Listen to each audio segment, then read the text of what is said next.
Welcome to the Carefree Black Nerd Podcast, a conversation about representation in comics and related media.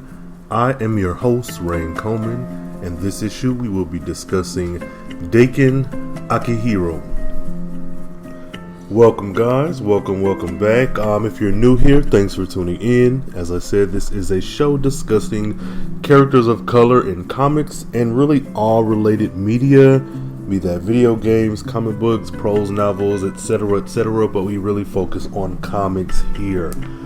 So if that's the sort of thing that you like and that you're into, please be sure to hit that subscribe button on your favorite podcast app, and be sure to share this episode on your social media using that hashtag CBNPod. I do want to make this a conversation. Alrighty, now moving on to Daken. Who is he? Why should we care about him? What is a Daken? Well, for those of you out there who are fans of a certain feral Canadian, you'll surely get a kick out of this episode. And for others, since this is Pride Month, you'll get a rundown of a very badass bisexual character. And of course, to stay on brand, Daken is a mixed race man of color of Japanese descent. Alrighty. Now, Daken has been portrayed as bisexual, having engaged in sexual situations with both men and women. Now, in Wolverine Origins number 11, Daken kissed a man. However, the kiss, it was really used to further kind of mess with a woman he had been dealing with romantically, and later on he killed that man. So it doesn't take away from that sexual experience, but it does leave a sour taste in your mouth. Let's see what else. In Dark Wolverine number 75, Daken has a sexual encounter with a male employee of Norman Osborn. This was an experience he had, it was more of a manipulative thing because he wanted to have access to certain top secret files that he had to get through this man in order to get access to. Later on in that same issue, Daken made the pass at Mac Gargan, who is a male Spider-Man villain who has appeared as the Scorpion, Venom, and Spider-Man respectively. Let's see, in that same issue, Daken uses his pheromones to quote-unquote engage a female hammer agent. So yeah, he's an equal opportunity lover and killer. Now, in Dark Avengers number 7, Daken states how he, and I quote, always did like playing for both teams. This was in reference to his bisexuality and his membership in both the Dark Avengers and the Dark X-Men. Let's see what else. In Dark Wolverine number 76, Daken uses his pheromones again in order to manipulate the Thing, Ben Grimm of the Fantastic Four. He manipulated the Thing in making him think very homoerotic thoughts and use homoerotic remarks to engage him. Let's see, during the Siege of Asgard, Daken also made a flirtatious pass at Bullseye, who was dressed as Hawkeye, Clint Barton of the Avengers, and kisses him on panel. So this is a kiss that was explicitly drawn in the book. And in Dark Reign, Young Avengers number 5, Daken attempts to use his pheromones during a fight against Hulkling, a gay male superhero. Daken has also shown on numerous occasions engaging in heterosexual behavior and sleeping with female characters, but can you really call it heterosexual? When you engage in both, he is a bisexual character. He is the B of the LGBTQAI. Now guys, at the 2009 San Diego Comic-Con International, Majorie Liu, I believe I'm saying that name correctly, Liu, okay, she commented on Daken's sexuality. Stated that Daken will do anyone and anything to achieve his goals, and he's past that kind of identification. He's beyond it. Now, Daniel Way added that Daken's sexuality will be addressed later on, but it's more about his personality. He's no more homosexual than he is heterosexual. It's about control. Majorie later confirmed that Daken's bisexuality in a 2011 video interview with Newsarama. So again, we jumping straight out the gate with representation up the ass. Now, a bit of publication history. Now, Daken is Marvel Comics character, of course, and much like Natasha Irons, he has a few first appearances. His first appearance as Daken was a cameo in Wolverine Origins. This was in issue 10 back in March of 2007. So he's actually not that old. His full first appearance was the following month in Wolverine Origins number 11 back in April of 2007. Let's see. Now, Daken's first appearance as Wolverine was in Dark Avengers issue 1 back in March of 2009. And his first appearance as Horseman of Death was in Uncanny Avengers issue 9. That was back in June of 2013. So again, this is a relatively newer character. I think his sister X-23 might be older than him, but yeah. Now, Daken was created by writer Daniel Way, who is an American comic book writer known for his work on Wolverine Origins and Deadpool. And he was also created by artist Steve Dillon, Dillon, Dillon. He is a British comic book artist known for his work with writer Garth Ennis on Hellblazer, Preacher, and The Punisher. So again, you talk about coming from pretty good stock. These characters for the last few episodes have been pretty substantial characters created by some pretty good creators. Now, Daken's name is Akihiro. He is a human mutant with the ability to, who has been affiliated with the Dark Avengers, Dark X-Men, Brotherhood of Evil Mutants, and the Horsemen of Death. His notable aliases are Daken, Wolverine, Dark Wolverine, Daken Akihiro, and Death. Ooh, man.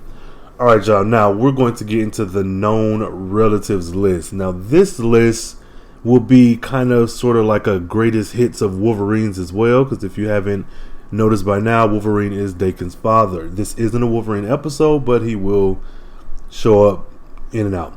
Okay, now, a list of Daken's relatives. Mr. Howlett, who is his step-paternal great-grandfather, who's dead.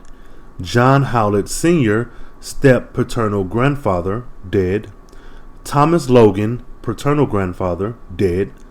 Elizabeth Howlett, paternal grandmother, dead.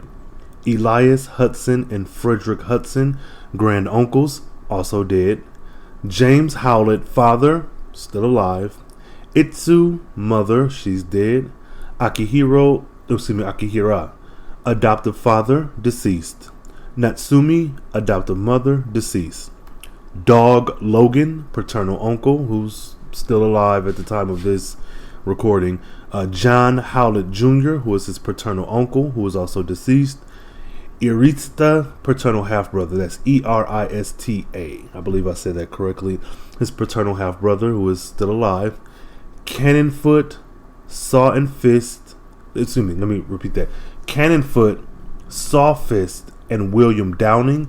These are his paternal half-brothers. They are deceased. Couen, Kouen. I think I said that correctly. Or Couen. That's his father's clone, so technically paternal half-brother. Junichiro, adoptive brother who is deceased. Laura Kinney, paternal half-sister. And Gabby, which is like the paternal half-half or a quarter, because Gabby is a clone of Laura, so I'll just say she's also his paternal half-sister. Fire Knives and Shadow S, who is his paternal half-sisters. They are also deceased. Ray's Darkholme, his paternal half-brother, is alive. Amiko, his foster sister, she's listed as alive. Frederick Hudson II, first cousin once removed, which, okay. Now, Truett Hudson, Victor Hudson, and James Hudson are all his second cousins, and they are listed as alive. Woo, man. Okay, so before going any further, guys, please leave a comment below via Twitter using the hashtag CBNPod and let me know how many kids does Wolverine have, and in turn, how many siblings does Daken have on his daddy's side? I posed this question on Instagram on the question of the day, the CBNQOTD, about how many kids does Wolverine have? Like, good lord. Yeah, so let's go. So Daken's profession, he is an assassin and a mercenary. His powers are: Akihiro has an accelerated cellular regeneration, which augments his natural strength, speed, agility, endurance, and reflexes. This also expands his perceptions to give him animal-like senses and grants him an accelerated healing factor that can starve off poisons and diseases. This suppresses the aging process and repairs damaging cells and tissues in minutes. Daken has 3 retractable bone claws that extend from the back of his hand, 2 of those, and the underside of his wrist, 1 of those. He has pheromone emissions that can influence the mood and behaviors of others, creating specific emotions like calm, panic, anger, lust, among other emotions. With this, he can also distort sensory perceptions to mask his scent and prevent opponents from accurately perceiving his location and movements, making him very hard to strike and very difficult to strike or avoid. Now, formerly he had 1 claw on each hand bonded by the Muramasa psychometal, making them strong enough to cut through adamantium and inhibit healing factors when they strike. Formerly used a Reed Richards tech glove that generated an energy claw able to cut through virtually anything and produce a stunning effect to harmlessly incapacitate opponents, which is like this dude is like overpowered. Now, he is also an excellent martial artist, and he is immune to telepathy and has hyper senses. So for all intents and purposes, he's like Wolverine times 10. Okay, now let's get into his continuity history. Now, the man who would be known as Daken was born sometime after World War II in the Japanese village known as Jasmine Falls. His parents were a Japanese woman named Itsu and a foreigner who went by the name Logan. Daken's father had come to Japan a broken man, searching for redemption and personal peace.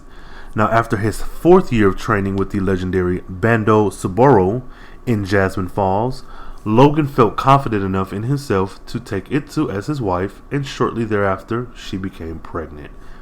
Ooh, man. So, great beginnings. Very quiet and quaint beginnings. Now, in 1946, the Japanese woman Itsu, while in the last stages of her pregnancy, was murdered.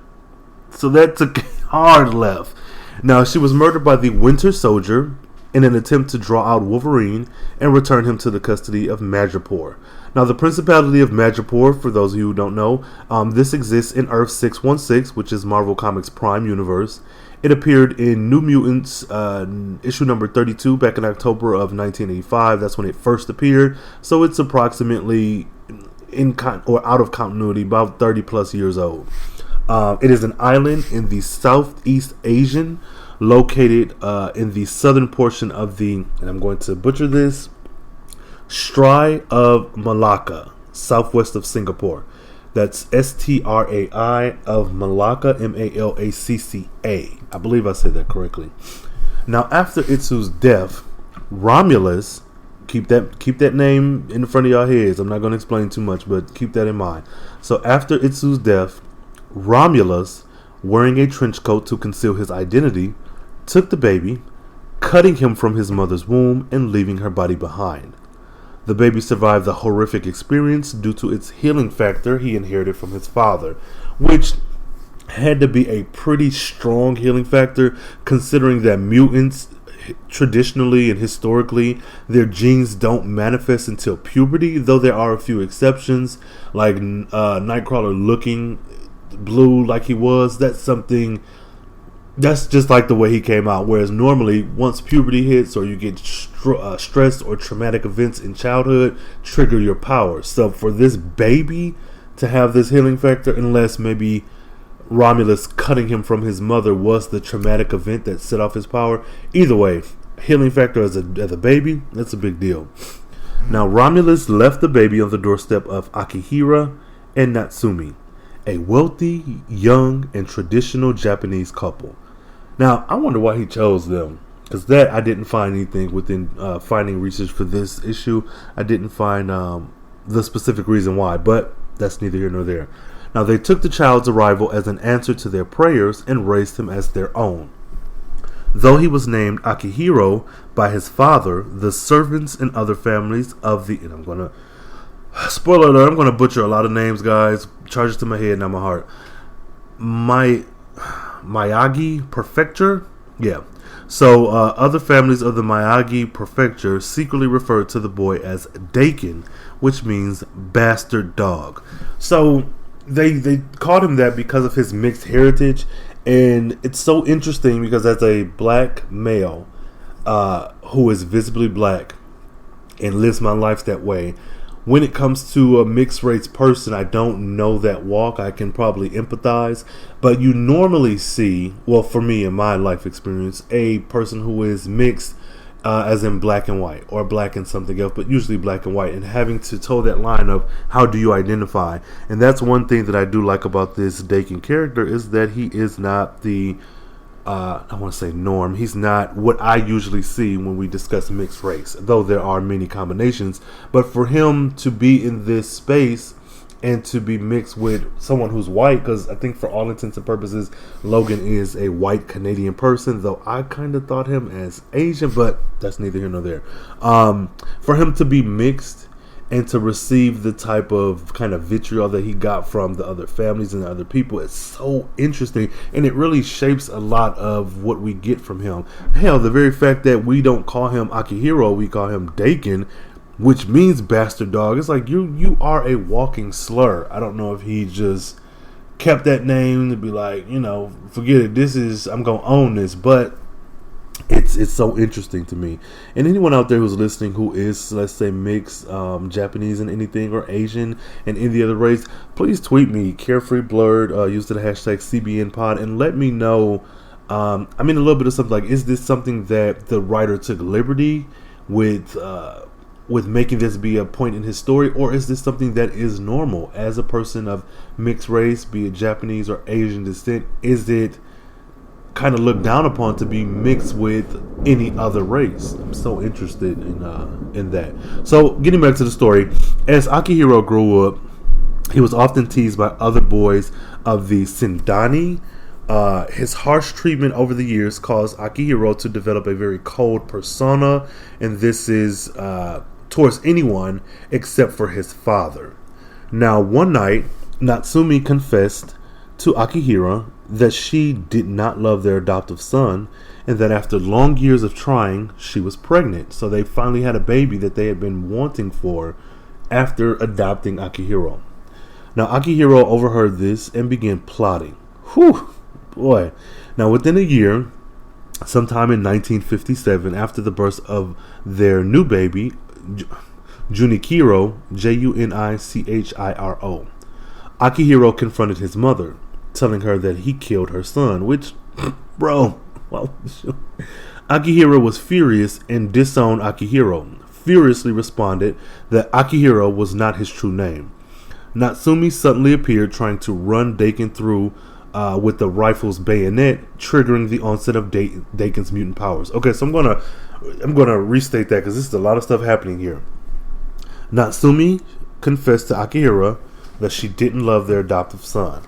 Okay. Now, after years of trying, because we know they couldn't get pregnant, she was finally pregnant. Akihiro, Daken, overheard this and began plotting against his mother. Within a year, 1957, after the birth of Natsumi and Akihiro's baby, Junichiro, Akihiro confronted his mother, telling her that he killed her son. So you went and killed the baby that they wanted all this time, which again, like, I blame him because you shouldn't murder, but it's also like you don't want him. I don't know. This boy has been through a lot, so he killed the baby. Akihiro was furious and disowned him, and he responded, "Akihiro is not my name." Natsumi, the father, appeared, trying to run Daken through with the rifle's bayonet, so he pretty much tried to kill him. This triggered Daken's mutant powers, which is like, didn't he already have them, or was the healing factor a one and done, or was that the thing that manifested and that was it? But we'll continue. So he triggered the onset of Daken's mutant powers. Now, guys, with a wave of his arm, Daken accidentally slashed Natsumi with the bone claw that had sprung from his hands. Like, woo! So you got the healing factor. Now you got triggered again, and now the claws come out. Seeing this and being unable to force himself to harm his son, Akihiro instead committed suicide with the discarded rifle. Now this is where I find issue with this, and maybe it's just because the way that this has been laid out. But if you could not hurt your son or couldn't kill him, but you ran at him with like the the rifle is bayonet. Like, you intended to hurt him. Why not go the extra mile and kill him? What did you intend to accomplish? That's such a weird, I don't know. So, after Akihiro committed suicide with the discarded rifle, Romulus appeared for the first time, telling Daken that he was what the boy would someday become. Woo! Okay, so after that, Romulus sent Daken to a training camp in Canada. This is the same camp where Wolverine had first trained more than 40 years before. Daken was also trained by the same man that his father was, Silas Burr, B-U-R-R, who would later become the mercenary known as Cyber. Burr trained Daken for more than 2 years before Daken went missing one day. While 2 search parties were sent out, Daken, at the behest of Romulus, appeared in the camp and killed every man before confronting Burr. During their fight, Daken displayed what Romulus described as an ability to alter a person's emotional state that was with his pheromones. Now, Daken used his ability to put Burr in a very good mood. This confused him, and it allowed Daken to draw the first blood with his claws. Burr, however, quickly recovered, and Daken soon found himself on the ground. With his revolver aimed at Daken, Burr prepared to kill his student. Daken, however, appeared behind Burr with the revolver and emptied it into Burr. Like, what the? Oh, so that goes back to that power again, where he can suppress your kind of awareness of him. Now, Daken then prepared to kill his trainer. Romulus appeared and stopped him, telling Daken that he had plans for Burr. Now, before asking Burr if he had heard of he did this before asking Burr if he had ever heard of adamantium. Now, years later, Romulus revealed to Daken that his father was still alive. But, again, this is comics, so we gotta have the drama. He lied. Romulus lied at the same time, telling Daken that it was Wolverine who had killed Itsu, with Daken still inside of her.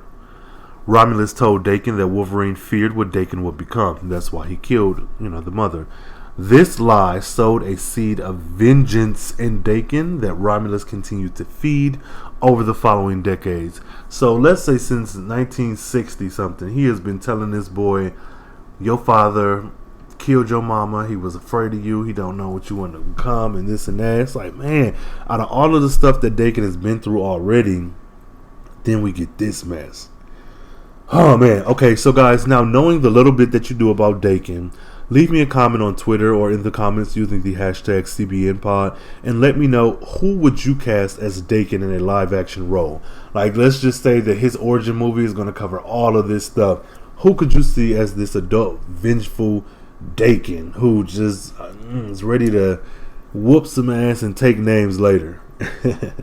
Now stay tuned to the end of the episode, and I'll give you my fan casting on who I think would play Daken.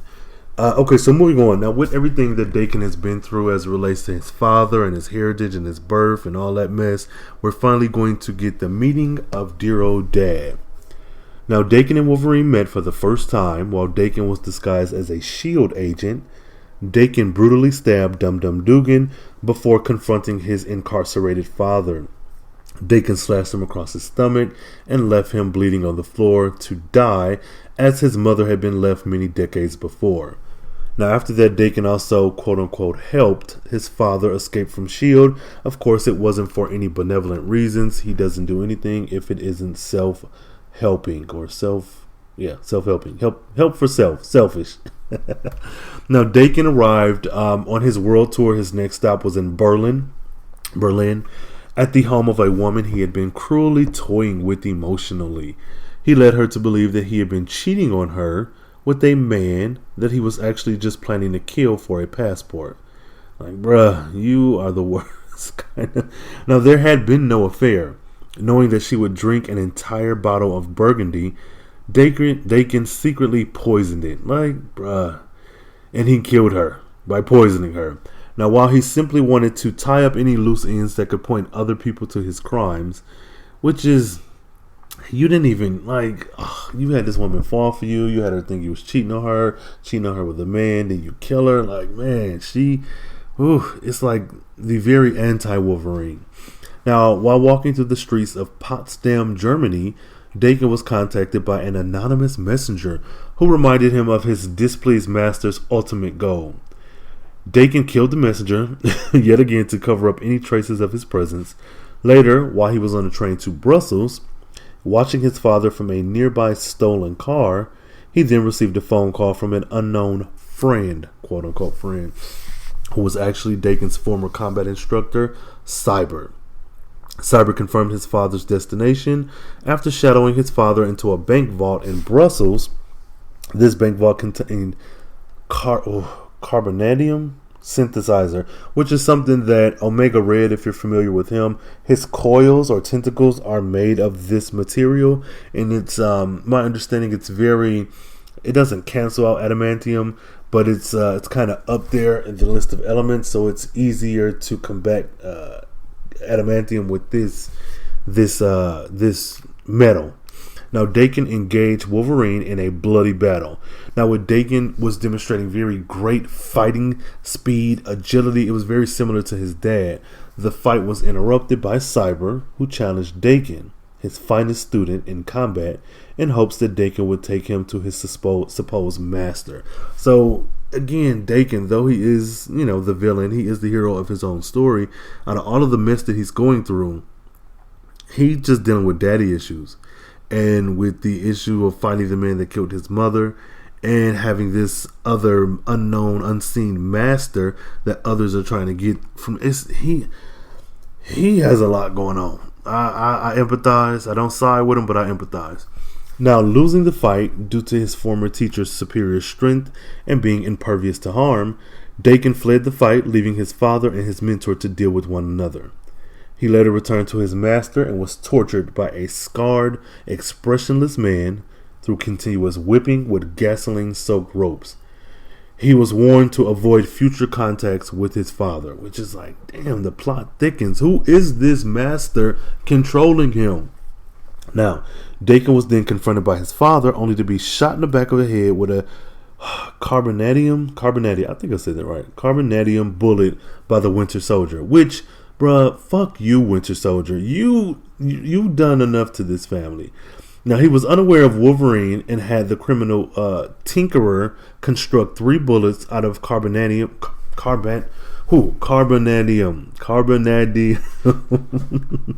for him with the carbonadium synthesizer. This was used to construct a pacemaker for Cyber. Now, Wolverine gave the bullets to the Winter Soldier with the intention of them being used to knock out Daken, which he did, since carbonadium dramatically decreases the speed of the accelerated healing factor. So that's what I was speaking about earlier. It doesn't necessarily cancel anything out, but it does delay the healing factor, like I said, associated with it. Now, Wolverine revealed to Daken that he was allowed Deadpool to capture him only in the hopes of drawing him out. Then he gently cradled Daken in his arms. Now let's set the scene. Again, Daken has been shot in the back of the head with this carbonadium bullet, which is slowing his healing factor, so he's bleeding out, and Wolverine is telling him, hey, did all this just to get you. And he cradles his son in his arms and carries him out of the warehouse, but not before speaking to Deadpool, who was Deadpool, we already know. He was conscious but unable to move due to the beating that Daken had given him. So Daken had already whooped Deadpool, Wade Wilson's ass. Now, Wolverine told Deadpool not to take it personally, and he warned him, don't come after me again, or if you did, I would kill you. So later, Daken was in the presence of Wild Child. So Wild Child, for those of you who don't know, is his name is Kyle Gibney, and he is kind of like a Sabretooth analog. So just like I said, look up the X Factor. Better yet, those of you who listened to the second issue of Carefree Black Nerd, I covered Shard. There was a bit mention of Wild Child in that Shard issue, which I will link in the show notes for this one, so be sure to check that out. Now, Daken was in the presence of Wild Child and the scared torturer, He pleaded for mercy, but received only a warning from his masters to stay away from his father. So this is like the second time that you have been scarred and tortured and told to stay away from your dad. I get it. You like forget that I'm gonna find out what's going on with my dad, but Lord, man, you got to be better than that. You're supposed to be a trained assassin. You do better. Now, Daken eventually reappeared, interrupting a situation between Deadpool and Wolverine, who was dangling above a pool of water by ropes and chains. Daken sliced off Deadpool's left hand before Deadpool could pull the lever, which would drop Wolverine into the pool. Daken immediately pulled the lever himself before re-engaging Deadpool. During this fight, Daken kicked 2 grenades into the pool, and as a result, the explosion tossed Wolverine out of the pool, of course. Deadpool's other hand was also sliced off by Daken, and he was left to sleep with the fishes. Wait, to sleep with the... He had slashes across his abdomen, which we know Deadpool has a accelerated healing factor as well, so there's really nothing you can do to him that could kill him, but whatever. So Daken regained consciousness after being brought to a cave somewhere in Japan that was filled with disfigured remnants of men used in the various Weapon X experiments. It turned out that Wolverine guarded these subjects decades earlier and destroyed the cave using explosives. All the Weapon X test subjects were believed to have been killed, but that had not been the case. Daken woke up and panicked. He killed most of the men before asking Wolverine who he was and what happened, revealing that he seemed to have lost memories, much like his father in the past. So this is like a generational curse. Like, this family, with the stuff that Wolverine has been through with the Weapon X program, and just with constant retcons and changing of histories and continuities, like, it was bound that a child of his would have the same torture. I think pretty much the same thing happened with X-23. Like, if you've seen the movie Logan, or if you saw her first appearance in the, I think, Wolverine and the X-Men animated series, Lord, this family can't catch a break. Man, okay. So moving on to X-Men Original Sin. While Wolverine was attempting to track down Charles Xavier to aid in Daken's recovery, Daken was captured and recruited by Miss Sinister and her partner Sebastian Shaw, who offered to help him regain his memories. After they coerced Xavier into triggering the psychic trap implanted in Daken's mind, Miss Sinister attempted to manipulate Daken by implanting false memories of a shared life with her. However, he saw through this false mess and stabbed her in the abdomen with his claws. Now, Daken, if nothing, if not consistent, he slashed his father in the abdomen. Same thing with Deadpool, and now Miss Sinister. If you're with me, that's up to 3 people. Let's see how many times throughout the rest of his history has he slashed someone in their stomach, abdomen, chest. Now, as he turned his attentions to Xavier, he was stopped by his father, who refused to attack him. Again, with his father not attacking, I don't know. So Xavier then used Wolverine's memories to show Daken the truth, that Romulus was the one who was indeed behind Itsu's death. And Daken joined his father in seeking revenge against Romulus. Man, so for the story to come full circle like that is very, very pleasing. I'm happy to hear that. Like, you went through all this mess, all of this stress for decades, and now the truth has come out. Now, during the plan to get Cyber's secrets, however, Daken seemingly betrayed Wolverine to Cyber. After learning Cyber's secrets, Daken apparently killed Cyber, leaving his body to Wolverine. Daken managed to get a piece of the Muramasa blade. Was I saying mozzarella? Muramasa blade. That's its father's blade. Now this blade, a little bit of history. There are actually 2 known Muramasa blades in existence. The first, of course, during Wolverine's adventures in Madripoor. And however, the blade was not the same blade presented to Wolverine by Muramasa himself. The first Muramasa blade, often referred to as the Black Blade, was many centuries old. And I really don't have to give too much more than that, but just know that this is a very incredibly powerful blade. Very important. Now, Nick Fury revealed to Wolverine that he believed Daken was going after the Muramasa blade that Wolverine had left in Cyclops' care, which is, you don't do that. The sword had various mystical properties, including the ability to disable superhuman regenerative powers, which leads me to think, why does so many things in this universe cancel out super healing? Like, it's almost, what's the point of having a healing factor if someone can shoot you in the head with a bullet that slows down your healing factor, or you have a blade where they could just stop it entirely. Man, okay. Now, Fury believed that Daken intended to have the metal bonded to his bone claws by the Tinkerer, who had last been spotted in New York City. So again, even with that, if he has this bonded to his claws, that is technically in your body. That's going to cancel out your healing factor. So how can you even pop out your claws? We get a situation like the Logan film where the adamantium began to poison his blood, where it was hard for him to pop out. But I digress. All right. So guys, moving on to the Dark Avengers. Now, Norman Osborn of Spider-Man fame put together a new group of Avengers, which Daken was a member of. Daken agreed to join the Dark Avengers as a way to draw out Cyclops to take the Muramasa blade from his possession. He took the name Wolverine for himself and wore a slightly altered version of his father's brown and tan costume. Cyclops saw him as a liability and planned to kill him with the Muramasa blade to protect the image of the X-Men, which is alright, Cyclops. Daken and the Tinkerer, coat one of his 3 claws on each hand with the metal of the Muramasa blade that was shattered. Although the blade was really made of a plasmic form disguised as metal, it could be treated as such.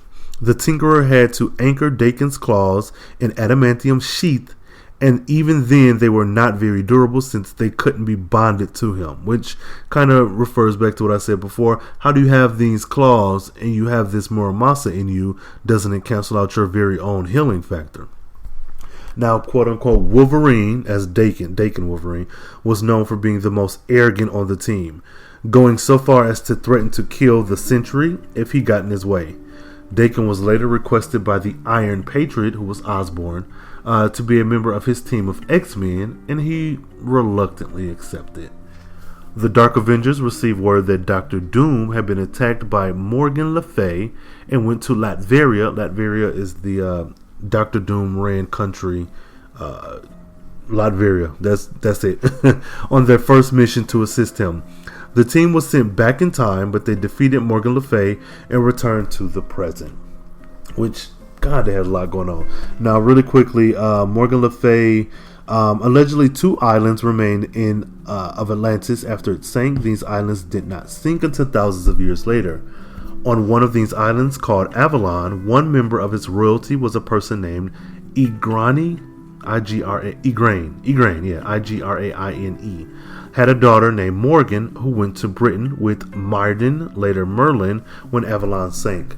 This is kind of a really short history of Morgan Le Fay. I don't really want to get too... Yeah, we'll stop there. I don't want to get too deep into Morgan Le Fay's history because it's not a Morgan Le Fay lesson. Okay, so getting back to Daken. Now, when Spider-Man entered Avengers Tower pretending to be Mac Gargan, he was first ambushed by Daken, who knew he was not Mac because of his scent. Again, this is Wolverine's offspring. However, he eventually incapacitated Spider-Man after he pummeled Daken and threw him into an electric generator. Daken also became a member of Osborn's Dark X-Men. He also remained on the Dark Avengers team, so he did both, which, just like his father, throughout the years, Wolverine has been both an Avenger and an X-Man. Yeah, there's that. Though he took the Dark X-Men's side in their quarrel with the Dark Avengers, when Bullseye asked him which side was he really on, he replied, "I always did like playing for both teams," which is, alright, calm down, Daken. After repeatedly failed attempts to kill the Punisher, Norman Osborn sent Daken and a platoon of Hammer troops to complete this mission. After a bloody round of hand-to-hand combat, Daken dismembered and decapacitated Castle before kicking his remains off a rooftop. Okay. Castle, the Punisher, his body parts were collected and spirited away by Moloids, seemingly operating under the protection of Man-Thing. Frank Castle's body was put back together and revived as Franken-Castle, which was a very interesting run. We won't get into that, but Franken-Castle was very interesting. Look that up, guys. Now, Dr. Bruce Banner lured his alien son Sakaar into a fight between him and Daken. Daken used his pheromones to calm Sakaar down, reducing him to his human form. Sakaar asked Daken to kill him as he was guilty of the destruction he had caused back home, but Wolverine and Banner both intervened. The two father-son teams battled, but the fight was stopped when Banner said that Scar had learned his lesson and Daken abruptly left Wolverine behind, which is something that he does a lot. Just leaves his dad. Like, you're searching for this dude, but then... okay. So, Daken's loyalty to Osborn and true motives remain very questionable. Now, this put him at odds with Bullseye and Ares. He secretly assisted the Fantastic Four in breaking into Avengers Tower. They planned to steal incriminating evidence against Norman Osborn while trying to clear their name, but they were foiled by Bullseye. A tape revealing Daken's true colors was leaked onto the internet, and he was forced to clean up his act. Daken and Norman's plans backfired, and they were both taken out by a second-rate villain led by Emmy Doolin. Norman Osborn's plan to improve Daken's public image had gone horribly wrong, of course, he's a villain, resulting in the deaths of dozens of innocent people. Miss Marvel, Carla Sofen, tried to psychoanalyze him and assured her feelings for him. But Daken rebuked her and Osborn. Now, Daken has gone through a lot of shit, y'all. And it seems that he tries to do the right thing at times.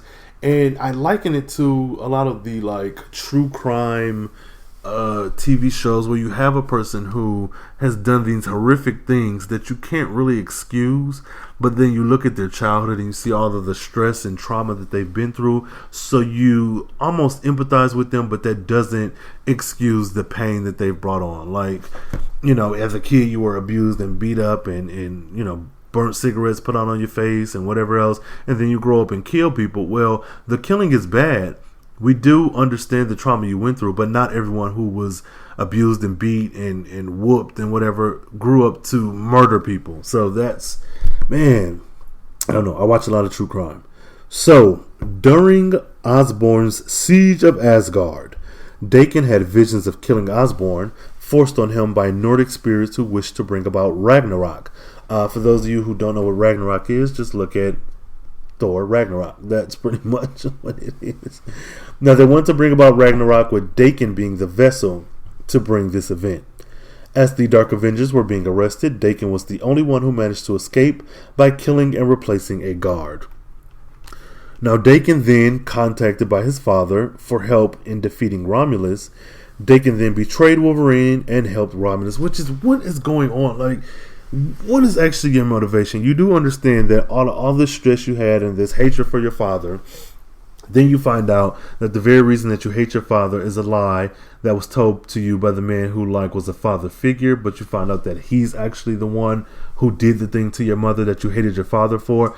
But is it because of years or decades rather of this closeness you had with this person that makes you, I don't know, want to side with him? I don't know, man. Daken is all over the place. He was then stabbed by a fake Muramasa blade. Daken was. Afterwards, when Daken learned that Romulus was going to give Wolverine his empire, he snapped and he beat Romulus before Wolverine arrived with Cloak to transport Romulus to the Dark Dimension. Daken and Wolverine fought each other until Wolverine was able to defeat and knock out his son and remove his Muramasa covered claws from him. Man, again, this man has been through stress. Alrighty, so let's get into some solo adventures. Daken stayed in Rome on his world tour for a while. Eventually, he left to go to Tokyo, where he was looking for Muramasa, of course. However, when he was there, he encountered the newly revived Frankencastle. Like, okay, motherfucker, you did this shit to me. Now let's see what's up. Daken barely survived his encounter with Frank Castle, but his new form made him even more deadly. Wolverine interfered, but Daken nearly killed both of them by using the Bloodstone to recreate the alien exomine. Daken then went to Milan, where he had a fashion designer make him a new costume, which is so interesting because normally when you read these comics, let's say you've read a full run of one series and then the next series there's a new outfit and it's not always explained, but the fact that he went to Milan to get a fashion designer to make him a costume, that is silly. Now, he went to Milan, got a fashion designer to make him a costume. Now, listen to this, guys. In true Daken fashion, when the suit was finished, he killed the designer. Like, what the? Daken is horrible. He killed the designer and moved to San Francisco, where he proclaimed that his time had come and to beware the fury of the patient man. In San Francisco, he observed two opposing groups protesting mutant rights and concluded that it was a waste of time and decided that he was on his own side, which is like, I'm not on the mutant side, I'm not on the human side, I'm on my own side. He's nothing if not consistent. Now, soon after, he ended up going to a fortune teller to see his future. The fortune teller revealed 3 cards to him. Him and Beyonce went to find out that the cards never lie. No. The fortune teller revealed 3 cards to him: the Emperor, the Tower, and Death. Daken began stalking Melita, good lord, Melita, his father's current love interest. He followed her all the way to a bar and caressed the back of her neck. She quickly looked behind her, only to find no one. Logan asked her if something was wrong, and she was looking around nervously, and she replied, it was just her nerves. Daken thought to himself how small his father's world was, and how he had no vision or scope. Daken wanted something else, something more. Alright, so, moving on. Later, he battled Helverine, his demon-possessed father. The demon was expelled from his father's body on Logan's return from hell. After being, quote-unquote, killed, he went to the Fantastic Four, where he obtained a glove from Reed Richards that made energy claws. They battled Daken only to reveal that he was an imposter. Because it's comics, y'all. Of course he was an imposter. While on the ferry in New York City, Daken found out that Bucky Barnes, the current Captain America, had been the Winter Soldier and targeted him. As you should. Whoop this man's ass. He has caused you nothing but pain. Daken then traveled to Madripoor, where he confronted Tiger. Daken's plans to undermine the criminal underworld of Madripoor were falling into place. Now, I love me some Madripoor. Like, at first I wasn't really into it, but seeing how many stories are based there and how, like, it's just this fictional Asian place where you can make anything happen and it doesn't have to rely on the rules of the real world. I love me some Madripoor. Now, when X-23, his father's clone, arrived hunting a shadow from her past, she found herself facing off against Daken, the new king of Madripoor's criminal underworld. So Daken has been busy, y'all. This man has been good for you, man. Now the two battled to prove who was the better fighter. Neither could gain the upper hand due to their shared healing factor. They joined forces to hunt down Malcolm Colcord, the man responsible for countless reincarnations of the Weapon X project. Daken was forced to decide which side he was on, and X-23 was forced to decide if she could trust him. Now, that's a story that I do want to get my hands on. I do like that. I like the Daken X-23 kind of, they're so opposite but so much the same. They are their father's child, and I like to see them together. I wish we could get a like Wolverine Family Ties book where it is just his children interacting and solving crimes and shit, because for all of the stress that he's been through, he tends to, even in his most evilest points, still kind of do things that may be a bit self-serving, but they are for the greater good. And then you're out here targeting the right people finally, but then you go, I don't know, I like him and I like her. I like them together. Now Deadpool was finally ready to kill himself and sought out Daken's help in finding the serum that could negate his mutant powers. He asked that Daken use it on him once he found it. Daken believed this was too good to be true and turned him down, wishing him good luck, but peace, bitches. Now, Daken later spoke with Tombstone, who originally ordered the hit on Deadpool, as he tried to find out about the serum which negates mutant powers. Tombstone refused to speak about it, which, okay, again, this is, and maybe it's just me, but it seems like there's always some mutant cure, something that is easily attainable, like getting your hands on to negate mutant powers.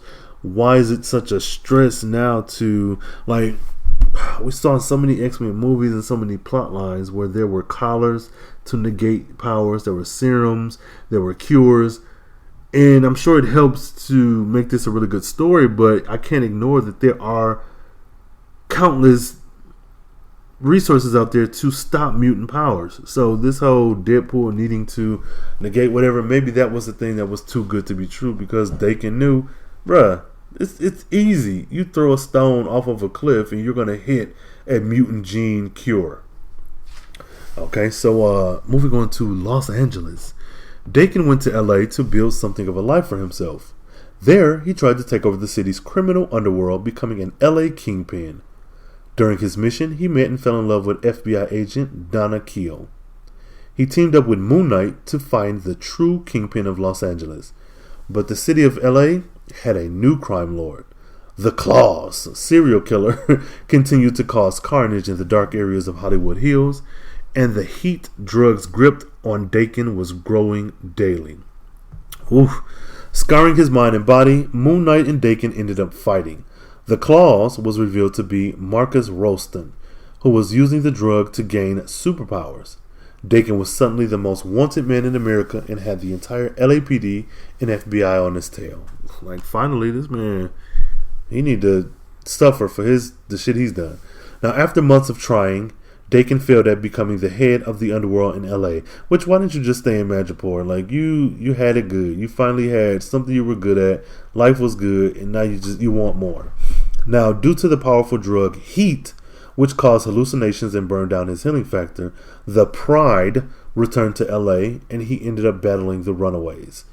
Daken battled for LA, lacking his healing factor, and Donna's forced addiction into the heat drug left him betrayed and alone. Like, this fall from grace is getting good, y'all. Now, he was forced to make an alliance with the Runaways to take the Pride down. Together, they took down Marcus Roston, Donna, who was left an emotional wreck after her experience with Daken. Roston and Heat met Daken at a diner to discuss their future. Donna believed that she was in love with him, but was convinced he was a monster. Like, duh. Daken suggested that she was the same, like, duh, and provided her with an opportunity to kill 3 men involved in human trafficking. She refused and turned her gun on Daken, who reacted since his healing factor was not working, and sliced her hand off. And then the two parted ways. Well, of course. While dying, Daken returned to New York to go out with a bang, drugging his father and taking him to watch his show, quote unquote. He bombed the headquarters of the Avengers and the Fantastic Four after he just helped them. Installed bombs around the city and drugged and easily subdued Mr. Fantastic, which is so odd. Well, I guess not, because even though he doesn't have his healing factor, he still has his other abilities. Now, after a long battle with the heroes of the city, and without a healing factor, he started to die. Daken asked for his father, hugged him, and asked him to forgive him. Before Logan could say anything, Daken said he was actually sorry for putting a bomb at the Jean Grey School for Higher Learning. And, bruh, like, how do you... Okay, so he said he was sorry for putting a bomb at the Jean Grey School for Higher Learning, and then he implanted himself with a bomb, leaving nobody to bury.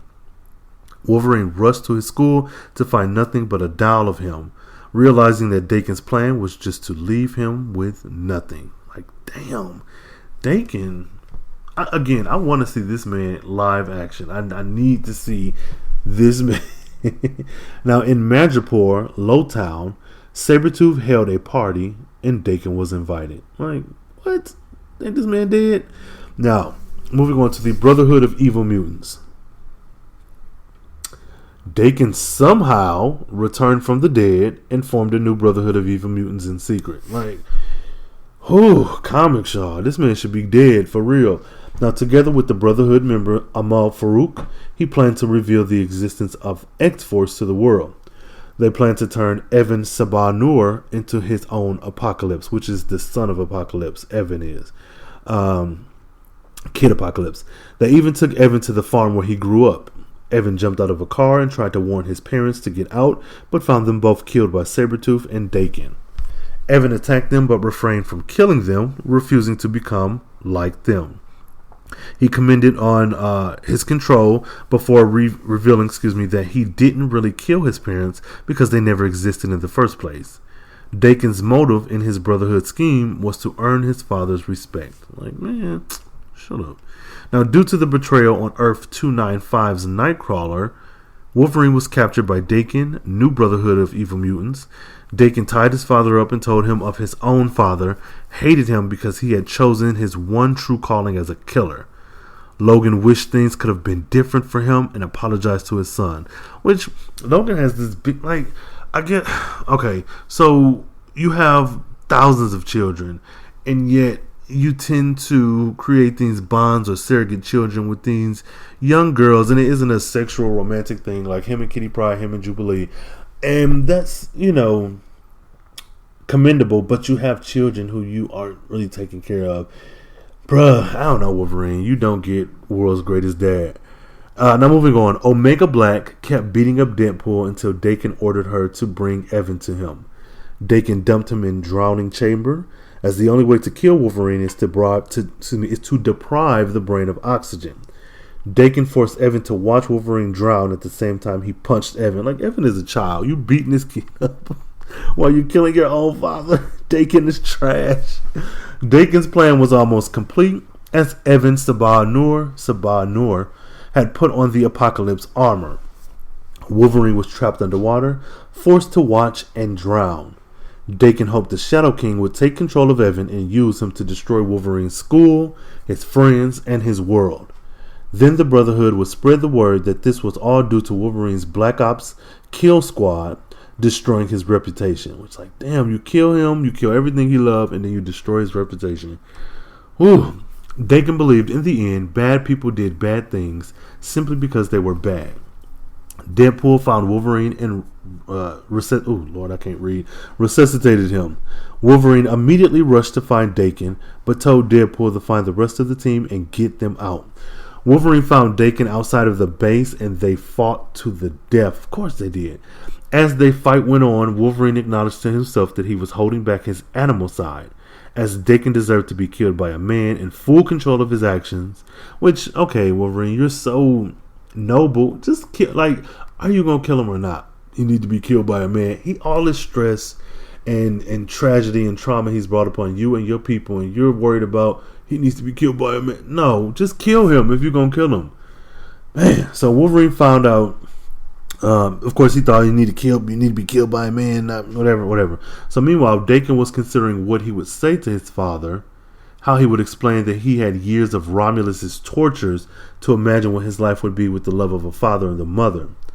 Wolverine got the upper hand by slashing Daken, which, take that. You've been stabbing everybody in the stomach. Now you get a little bit of that.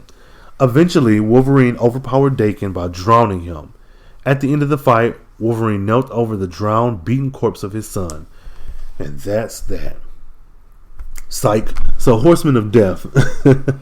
Daken was brought back to life by the Apocalypse twins, of course, using both the Life Seed and the Death Seed in order to serve alongside Banshee, Grim Reaper, and Sentry as one of their Horsemen of Death. And that's one thing I do enjoy about the X-Men and the mutants, though I've kind of been off of them lately.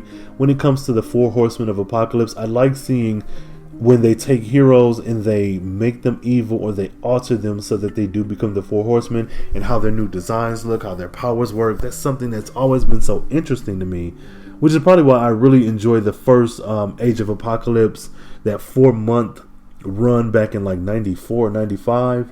I don't know, I love that. Now, he served as the Horseman of Death. Now, when the twins' plan to destroy Earth had failed and their ark was destroyed by Sunfire, Grim Reaper and Daken returned to Earth along with the corpses of the Apocalypse twins. Alrighty, so let's move on to the Logan Legacy.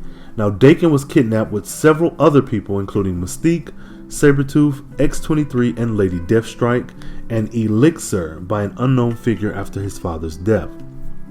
Moments before he was kidnapped, Daken went to an auction in Madripoor that was selling the remains of his father, and he was infuriated. Of course he was. Like, what the fuck? He then killed everybody that were at the auction except Viper, Mystique, and Agent Kim. Daken later went to Okinawa with the priest and buried his father's remains there. It's so interesting that all of his like endings of runs or endings of story arcs seem to be like perfect ways to end his story, but then they pick up and continue. Like after he exploded himself, that should have been it, but no, he's back. Alright, now the Wolverines. The kidnapper is revealed to be a man named Shogun. After successfully finding and kidnapping the Wolverines and threatening them with the control words, these are words that manipulate, sedate, or even kill each one of them, Shogun and his group of associates allied them to find the adamantium petrified body of Wolverine, because at this point Wolverine is dead, in the burnt down Paradise facility. when they encountered and fought the Wrecking Crew hired by Mr. Sinister, who were looking for the same. When Daken and X-23 found the body, Mr. Sinister appeared and took Wolverine's body, plus an eye and arm from Daken. Like again. Shit. And left bleeding out, not healing. It is revealed by X-23 that Daken can't heal because he lost his healing factor when they faced Siphon. So he is still stressing. He is going through a lot. On the Changeling ship, Sharp used a Regan serum made by Dr. Cornelius that he found in the wreckage to stabilize and save Daken against Ogun's wishes. When the team starts planning how to retrieve Wolverine's body, Neuro, Neuro, tells Sharp that there's another Paradise Project who is perfect thief and only able to help penetrate Mr. Sinister's nigh impenetrable base, Phantomale. Like, this is a lot of kind of like inside baseball, but pretty much he's beat, no healing factor, eye and arm gone, and he's kind of healed or stabilized against the wishes of Ogun.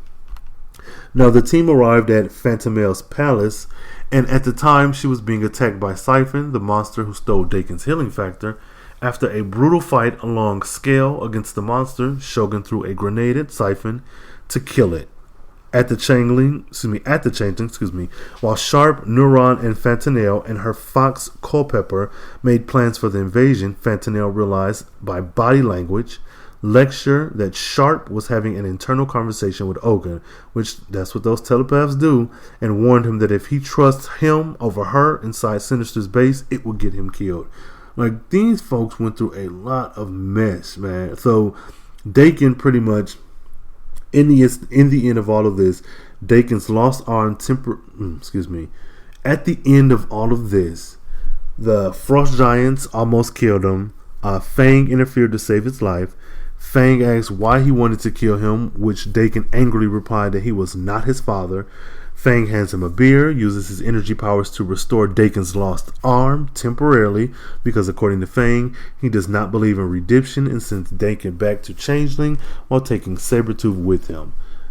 Fuck, this man, again, stress on top of stress. And he's one of those characters where you can feel for him and the stuff he's going through, but then you look at his past, and you're like, you've done a lot of terrible shit. Like, I don't believe in karma, but your karma is real.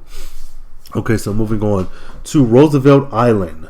Daken resurfaced during the outbreak of Laura Kinney virus on Roosevelt Island and was one of the 3 people teleported by Doctor Strange to help Wolverine in the crisis.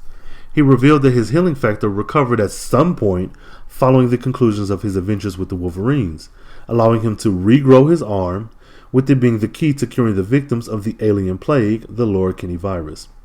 He agreed to join Laura, Gabby, Logan, and Deadpool in their efforts to help as many of the stricken population as possible.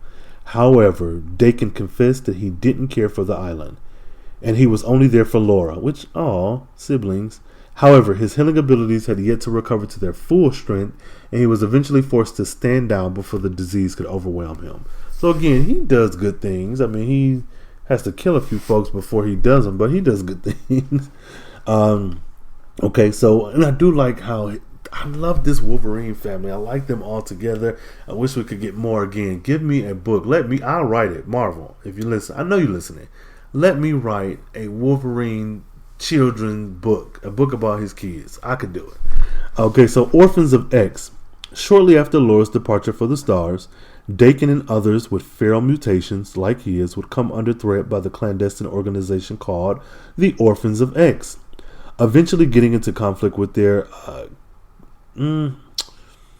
eventually getting into conflict with them at the Defiant Platypus Players Bar, Platypus bar, and before it was destroyed by a Stinger missile. Okay, and that's that. Again, the way a lot of his arcs end, it's like this should be the end of him, which I think is probably a good. It shows that the character has been handled well, because if you get a story or you get an ending of a story and it isn't really satisfying, and then you see the character again, you probably could take it or leave it. Whereas with Daken, I feel like a lot of his endings feel like they could be final. It's like writing a television show, and every season you write it as if it's going to end, so that if you do not get renewed or picked back up, the audience is satisfied. Okay, so let's move on to Iceman. Now, when the New Mutant Zack left the Xavier Institute for Mutant Education and Outreach for a night on the town, Daken took him under his wing, teaching him on the use of his powers. When Bobby caught word of his wayward student out in the wind via a video post, Iceman sent out to find him at Greenwich Mean Time in Upper East Side, New York. Now, I'm not sure if this is a real place or not, or if it was created for the book, but at this time, Iceman is I think he's one of the staff at the Xavier Institute, and this all happened in Iceman's solo story, or this was, remember, I think Cena Grace, I believe Cena Grace was the writer, because I remember this so vividly, him and Iceman fighting. So, like I said, a fight would ensue between the student teacher and Zack's new handler, but Zack was adamant about not going back to the Xavier Institute, making his decision final by using his newfound learning to dampen Iceman's powers enough for making a getaway in a helicopter. Akihiro would return again, with Amp at his side as he laid siege on the X-Mansion just to test out his findings on the Death Seed inside of him. Because again, he was resurrected with the Death Seed and the Life Seed, revealing that the reason he got so close to Mr. Drake the first time was because of his interest with his contact to similar powers and properties some years prior. Using the energy channeling abilities of his new protege, Daken harnessed the power of Apocalypse to increase his own mutant abilities, as Zack went about messing with the school's security and danger room settings. So he is amplifying the heck out of his powers with this dude Zack, codename Amp. Now, with the Death Seed energy coursing through him, Daken easily dominates in fights just as they come across Edie, which is a black woman mutant. That's enough now. And Bobby's boyfriend Judah, whom Daken critically injured earlier. Eventually, Iceman overcame him. Michaela had disabled Drake's energy conduit, and Daken escaped before the rest of the X-Men returned. Again, that would have been a perfect ending for him and let him just be off in the wind. But there's more. The Mother Vine Crisis. When the group of young time-displaced X-Men that Magneto was mentoring became missing in a mission in space, he sent his ally Briar Raleigh to meet up with Daken in Barcelona, with the proposition to become allies. As a form of incentive, she gifted him, on Magneto's behalf, a pair of adamantium katanas.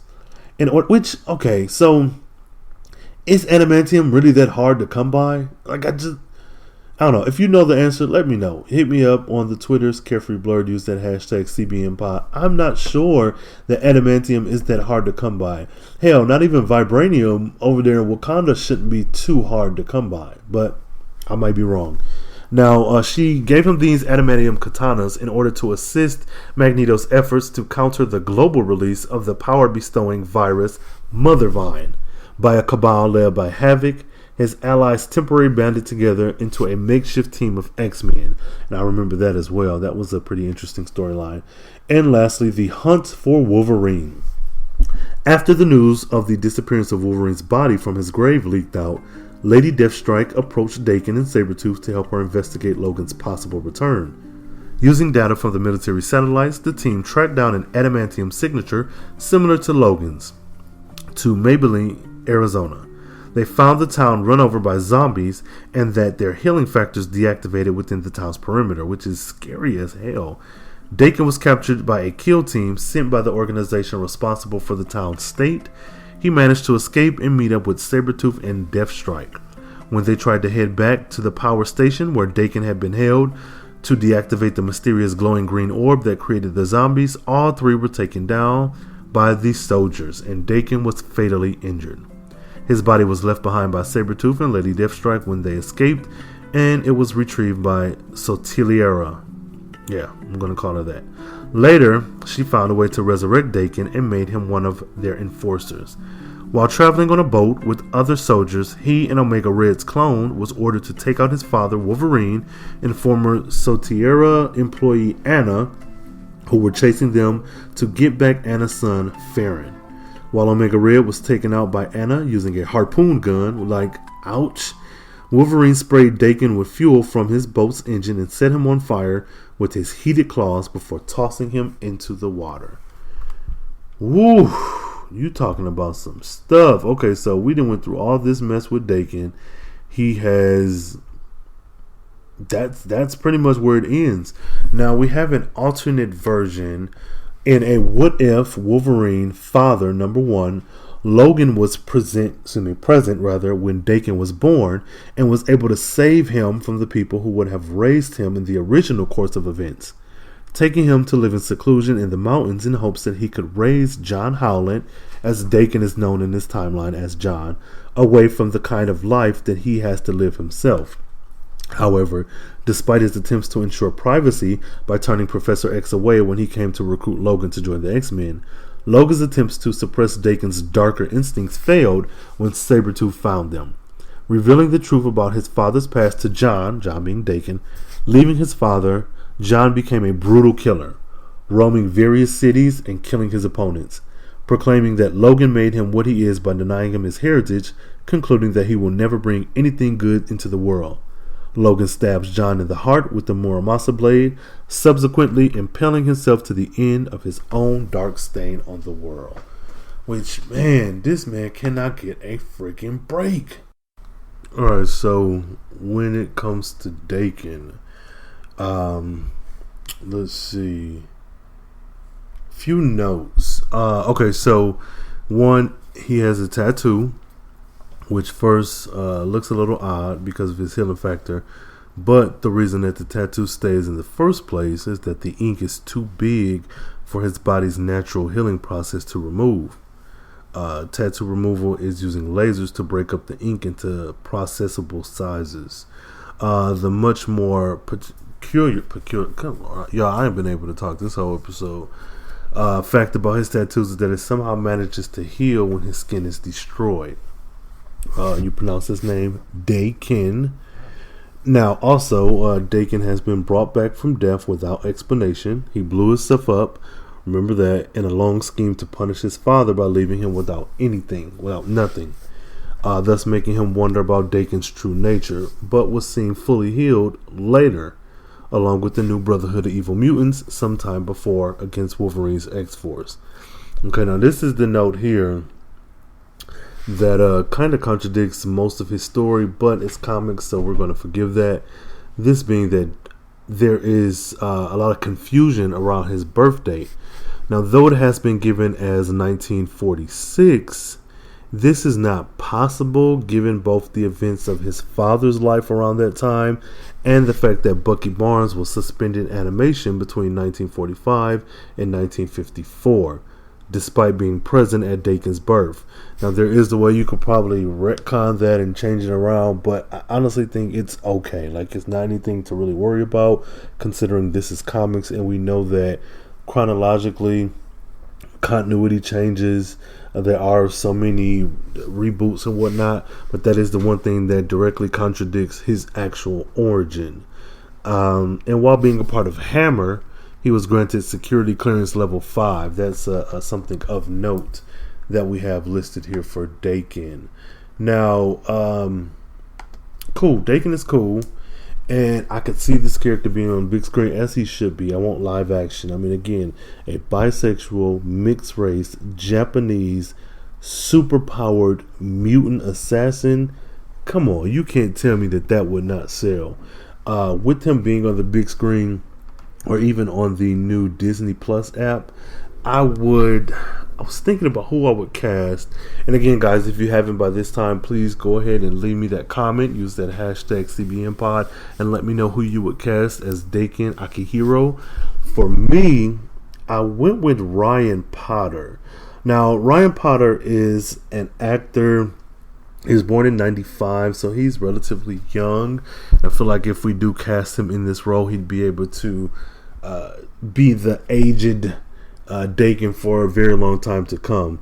Now, this man, you may know him from his role as Mike Fukunaga in Super Ninjas and for voicing Hiro Hamada in Big Hero 6. He is Japanese. Okay, so this person, Ryan Potter, was born in Portland, Oregon. His mother is Jewish American and his father is Japanese. So though the race has been flipped, he's still a Japanese American character. And I looked and I found a few. I kind of rested on him just because of the his history, and then he's already associated with action things. He is an actor, director, martial artist, and photographer. And even though he was born in the United States, he was actually raised in Tokyo until about the age 7, which I think would give him a slightly different insight into playing the character than someone who, let's say, only lived in America, their entire life. Let's see. He was in the Big Hero 6. Even though it was voice acting, he's still used to the whole action comic bookness of it all. And his look really works. He is a conventionally attractive guy. He looks to have some features where you could instantly call out that he is Asian, but he does look like he's a mixed person. I think that his height, I want to say he's 5'7". Let me see if I have that correct. He's 5'7", and the reason that I focus on his height is because Wolverine, I think, is like 5'3" or 5'4". So even if we were to cast a different Wolverine in this film or whatever property that we would have a Daken in, having him be a not 6 feet and up, but be an average height for a man, but still not to be too tall, and then have a Wolverine come in who's casted at the appropriate height. I think that'd be interesting as well. So that's my fan casting is Ryan Potter. Now, let me know what yours is so we can discuss that in the comments here. So thank you guys for that. Now, before ending, let me know, was this issue interesting to you? With me going on this whole Pride Month LGBT, we're now in the B for the bisexual character. Let me know what you think. Was this interesting to you? Did you know about Daken before?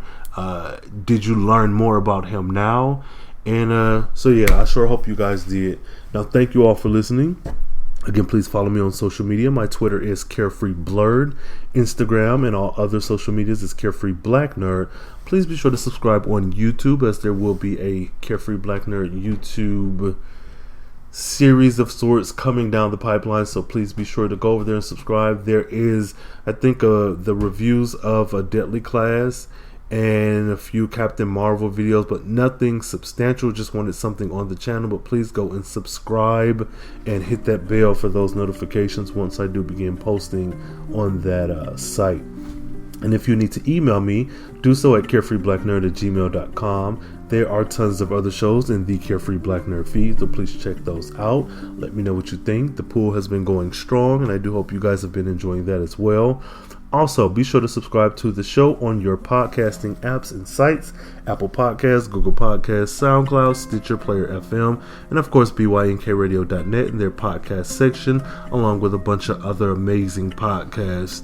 Now, while you're over there on your local podcast listening platform, please be sure to give me that 5-star rating and review. I'll be sure to read your review on the air. So please go ahead and do that. And thank you guys very much again for tuning in for another week, this Pride Month installment of the Carefree Black Nerd podcast. So until next time, guys, stay carefree, stay nerdy, stay geeky, and we out.